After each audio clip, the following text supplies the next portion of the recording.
would be a fucking... Well, let's talk about that then, mate. Talk about the day you fucking followed in my footsteps and fucking got... Oh, yeah. It wasn't the best day in the office. Yeah, it was a normal Afghan day. We had a job, so we were very lucky. The 2 later tours I did in Afghan, we had a job called Strike Ops. So you basically, we're on a nice little camp, and then you get given a target pack. You fly in, smash people up, and then fly back. It was pretty cool.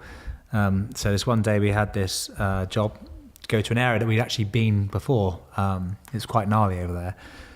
And so, yeah, we landed on in the evening. I was leading us into the compound, and the owner came out with a pot of tea. He's like, yeah, come on, lads. Well, not obviously in English, but he said, come on in, come my home. So he let us in. It was great.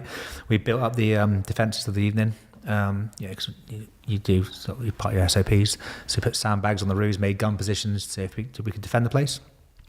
And then first thing in the morning, I was walking around having a cup of tea, and it just big bang, and they'd shot an underslung grenade into the compound. Bang, blew up like 6 guys. I think maybe 4 guys, but 2 of them were the mortar fire controllers, so they call in the bombs of indirect fire. Yeah. So they're going out on the stretchers, and I fucking nicked one of the radios. I said, laugh at that. So I went up on the rooftop, calling in the mortars for a day. It was fucking ace. I go, man. I remember fired my first round. I said, get down, lad. I don't know where the fuck this is landed. But it was bang on. I needed a little adjustment. And then, just like fucking levering people with mortars. It was a brilliant day. So we do a day on, day off on patrolling. So it wasn't my day to patrol then. It's a bit of a fucking tough one, really, because you do an honesty trace. So when you go out on the ground, say if I've been out on the ground and I say, right, Tom, I went here. I draw you on the map where I've been, and then so you go, okay, I'm not going to go there, because if you set patterns and go over your footsteps, that's where they're going to lay bombs, and then you're going to end up in bits. So the honesty trace that I got given wasn't honest, shall we say? So I planned to go out first light in the morning. So I briefed my lads in the evening, and I said, okay, we're going here, here, and here. This is the plan. I'm just going to go in the village, have a chat to the locals, see what's going down. So then we set off first light, and in Afghanistan, literally as soon as the sun crests the horizon, it's like fucking baking hot. We was walking through this fucking cornfield as well. It was red hot, I remember it. And so we crossed over this wall, and we were walking up this say it was about 4 or 5 meters wide, this big track, walking up there, and you can see the little village centre about 200 meters to the front. And that's when something changed. You get this, like, you call it atmospherics, but it's like a spider sense, if you like, where I could simplify it, be like if you went into in the middle of the moor somewhere, all the farmers in there, you're walking in your business suit, and like the jukebox stops, everyone turns around and looks, who the fuck's this? That sort of mood, like you feel the mood drop. And I was thinking, oh fucking hell, something's going to go on here. And it's when you become hyper vigilant, you look for the presence of the abnormal and things like that. And the kids then start bolting off, and we thought, oh, okay, it's a combat indicator that even though I dick to Taliban, I don't tend to kill kids a lot. And then I just looked over, as the kids run off to the right hand side, I looked over and saw these 2 guys in a field, like 200 metres away, and I thought it just didn't fit, and I thought, fucking hell. So I followed my eye line down to the wall about 2 metres to my side, and I could see this oil drum poking through with a bit of bracken thrown over the top of it. I mean, it was fucking shit Cam and Con, if you ask me. But and I knew exactly what it was, so I just turned and went to run. But they say, like, you get people have said that, being in a car accident, things like that, the time slows down. Yeah. We all know that's impossible, but what I think happens is your brain goes so fast, you have so many thoughts going through your head at this one point in time, that it gives you the perception of time slowing down. So in the quarter of a second, I seen them. They're the trigger men. It's a command wire IED. That was the bomb. By the time I turned, ran, and shouted Luke to run behind me, bang, it went off in that time. And then the first thing that happened was, like, I was on fire, so I was red hot. I was just fucking winging through the air, and so I was shot like an arrow into the other side of the wall. I've had my helmet on and stuff, so when I hit the wall, I think that's what broke my neck. So I hit with such force, so I snapped my neck at C3 vertebrae. Cool story about that coming in a minute. This is quite funny. So I was led there, and so it sounds fucking cliche, but the training kicks in. So I led on the floor, dust was everywhere. I thought, okay, get up. I was talking to myself, get up. So I just couldn't get up. Fucking hell, feeling really heavy.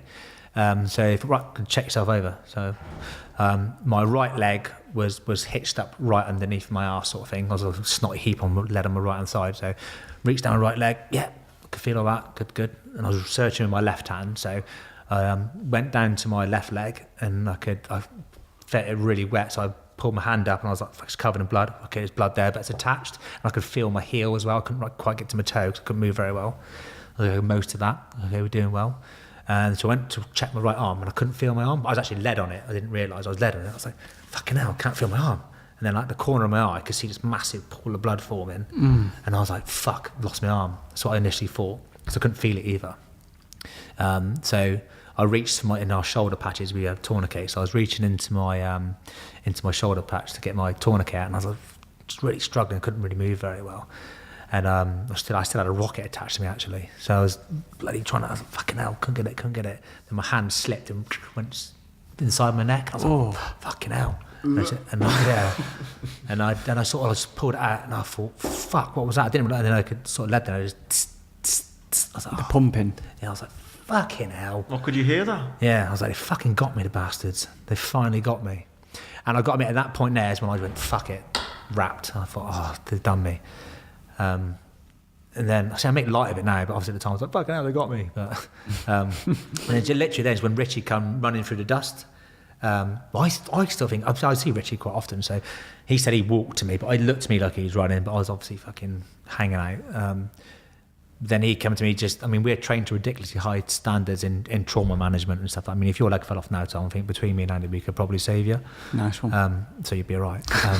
But then say Richie didn't know what to do. I mean, who's ever tried to treat someone with their head hanging off?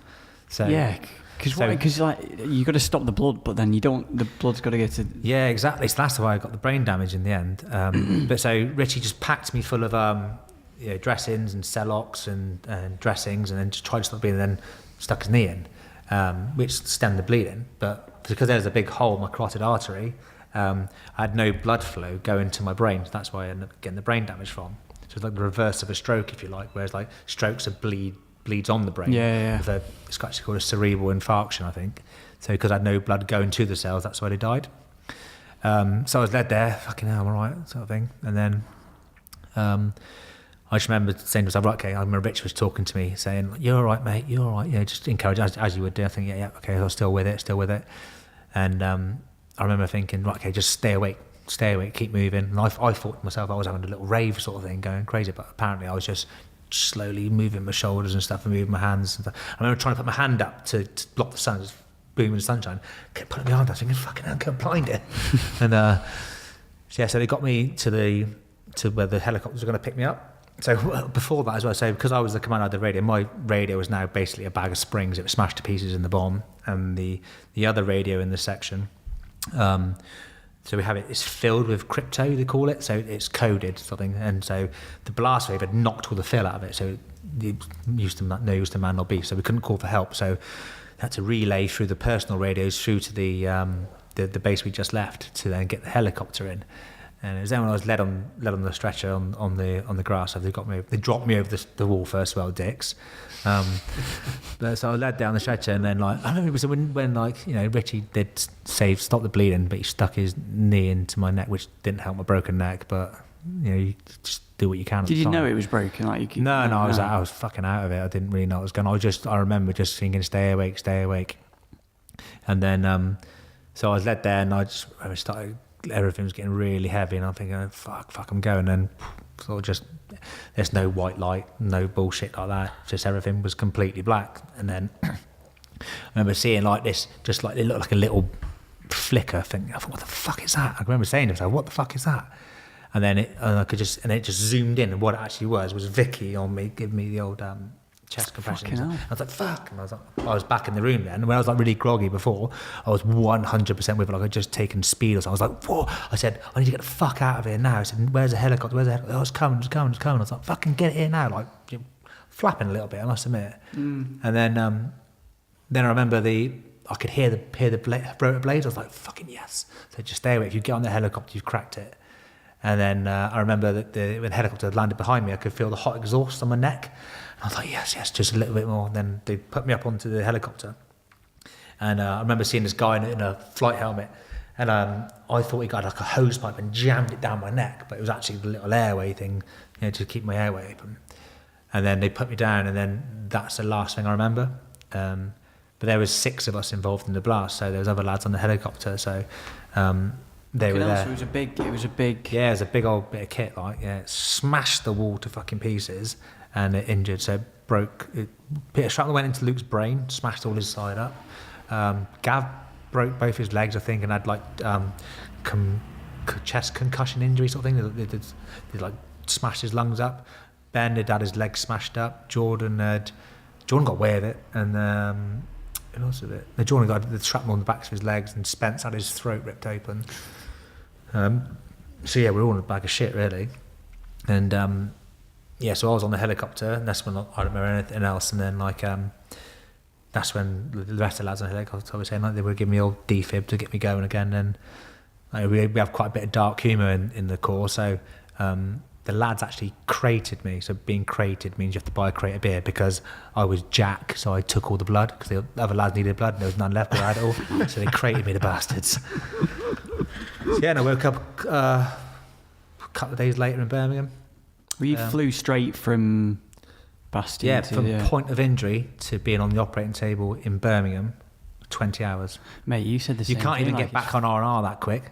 Yeah, it's just it's ridiculous. Ridiculous how quick it is. Your story's so similar to mine. It's normally me telling it pretty much like for like, but me sitting here now listening to you, it makes me so proud to be British and in the military and part of that team, because fuck me, to go from now what you've been through to me being your mate now and knowing everything, it's like, fuck me, how proud are you of the lads and the whole logistics of getting you from A to B. It's a massive team effort. I mean, you come literally from the guy who receives the call at Bastion to then telling the helicopter guys, to then the pilots, to the fucking surgeons on the helicopter, to the lads on the ground. Then you've got the fucking motorbike riders in Birmingham Airport, the police who are blue lighting your back, the ambulance driver there. It's everybody. It's a fucking massive team effort. The people in the UK are fucking then telling your family and sending support from your family, bringing them to the hospital. Mate, that's the worst thing. Then imagine fucking what it must have been like for my missus to fucking because we were in Marrow Quarters at the time. I think we might have been. No, we were in the civvy house, but there was other military people that lived around, and my missus was out with the horses, I think, and then so the neighbour went over to her and said, "The military have been here looking for you," and she's like, "What?" And then as she was telling her, the car pulled up, and she said, "That's them there." And she said, my neighbour took the kids off, and they told Tess, "Oh fucking hell, mate." I can't even imagine what I was like. Yeah. Mate, it nearly brings me to tears now. I fucking cannot imagine what I was like. That's the only thing that makes me